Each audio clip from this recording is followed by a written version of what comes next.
My best friends but turned me into a bridesmaid. Growing up, I never imagined my life would be so predictable.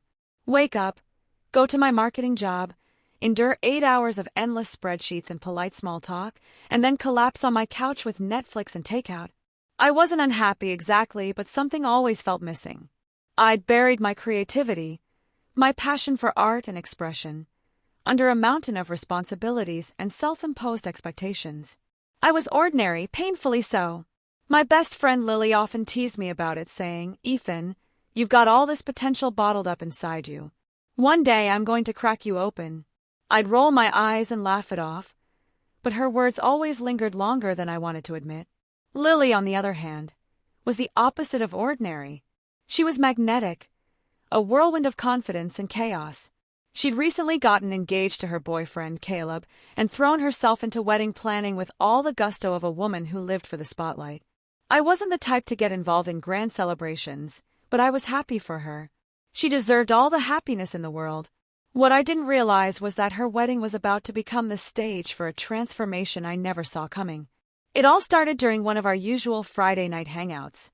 Lily and I were sitting on her living room floor, surrounded by fabric swatches and invitation samples. She was in full planning mode, while I sipped my beer and nodded along. "Ethan," she said suddenly, her eyes sparkling with mischief. "I have an idea." I groaned. "Why do I feel like I'm not going to like this?" She grinned, holding up a pink bridesmaid dress. "I dare you to wear this to the wedding." I nearly choked. "What?" "You heard me. You've always been such a stick in the mud. Come on, it'll be fun. I bet you couldn't pull it off even if you tried." Her words stung more than I expected. "What makes you think I can't?" "Prove me wrong, then," she said, her grin widening. "I dare you. Wear the dress. Walk down the aisle as one of my bridesmaids. If you can pull it off, I'll cover your rent for a month." It was a joke, I knew that, but something in her tone, a mix of challenge and genuine curiosity, sparked something in me. Without thinking, I found myself saying, "Fine. You're on." The morning after, I woke up questioning my sanity. Was I really going to go through with this? Lily's laughter still echoed in my ears, and the image of that pink dress was burned into my mind. I couldn't back out now. Pride wouldn't let me, but the idea of dressing as a bridesmaid, heels, makeup, the whole package, terrified me. Lily, of course, wasted no time. By Monday, she'd roped in her makeup artist, a tailor, and her hairstylist. "We're going all out," she said gleefully. "If you're going to do this, you're doing it right." My first fitting was a surreal experience. Standing in front of a mirror in a blush pink gown, I felt a mixture of embarrassment and curiosity. The dress fit surprisingly well after a few adjustments, and Lily's stylist was already buzzing with ideas about wigs and accessories. "You know," Lily said as I stared at my reflection, "you've got great bone structure. A little makeup, and you'll be stunning." I scoffed. "Yeah, right." She smirked. "You'll see." As the preparations continued, I started to notice something strange. The initial awkwardness began to fade, replaced by a tentative excitement. I wasn't just going through the motions anymore. I was curious to see where this would lead. The transformation process was far more involved than I'd expected. Lily and her team took their roles seriously, treating me like one of the bridesmaids.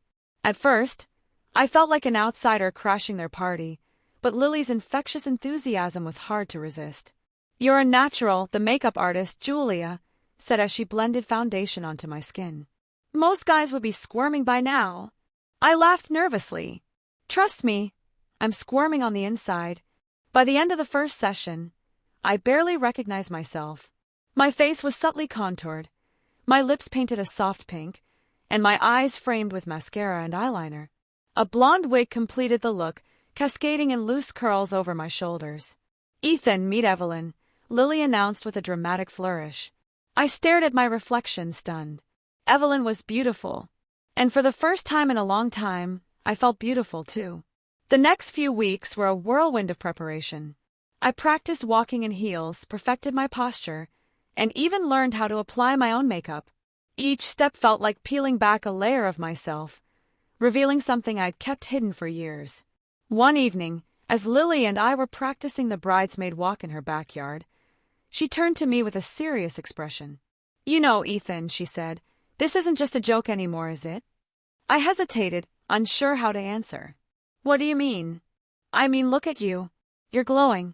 I think you're starting to enjoy this. I wanted to deny it, but I couldn't. She was right. A part of me was coming alive in a way I'd never experienced before. As the wedding day approached, my confidence grew. But so did my anxiety. What would people think? Would they laugh at me? Judge me? Or worse? Lily's fiancé, Caleb, was the first major hurdle. He'd always been friendly, but when he saw me in full bridesmaid attire for the first time, his eyebrows shot up. Wow, he said after a long pause. You look incredible. I couldn't tell if he meant it, but his approval eased some of my nerves. The real test came during the rehearsal dinner. Most of the bridal party already knew about the bet and were supportive, but walking into a room full of strangers was another matter entirely.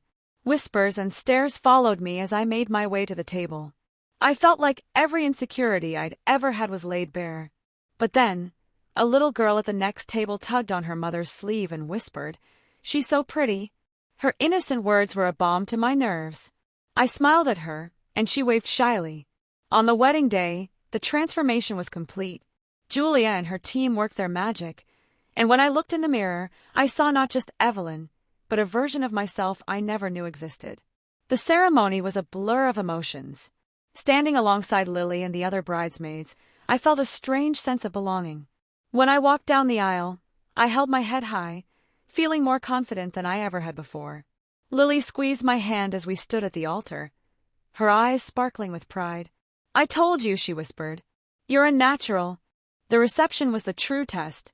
Dancing in heels, mingling with guests, and hearing compliments from strangers was both exhilarating and nerve-wracking. One moment stood out above the rest. A guest, a handsome man named Daniel, approached me as I stood by the bar. "Excuse me," he said, smiling. "I just wanted to say you look stunning tonight." I froze, unsure how to respond. But then I remembered Lily's words. "You're a natural." "Thank you," I said, my voice steady. We ended up talking for hours, and for the first time in years, I felt truly seen. Not as Ethan or Evelyn, but as me. In the weeks following the wedding, I found myself reflecting on the experience. Dressing as Evelyn had been more than a bet. It had been a journey of self-discovery. I started experimenting more with my appearance, blending elements of Evelyn and Ethan into my everyday life. The confidence I'd gained as Evelyn began to seep into every aspect of my life, from work to relationships. Lily was thrilled. "I knew you had it in you," she said one evening over coffee. "You just needed a little push. Sometimes it takes a leap of faith or a ridiculous bet to discover who you really are. Life is too short to live within the confines of others' expectations." Embracing my authentic self, whether as Ethan or Evelyn, taught me that true confidence comes from within. Lily's bet may have started as a joke, but it changed my life in ways I never could have imagined.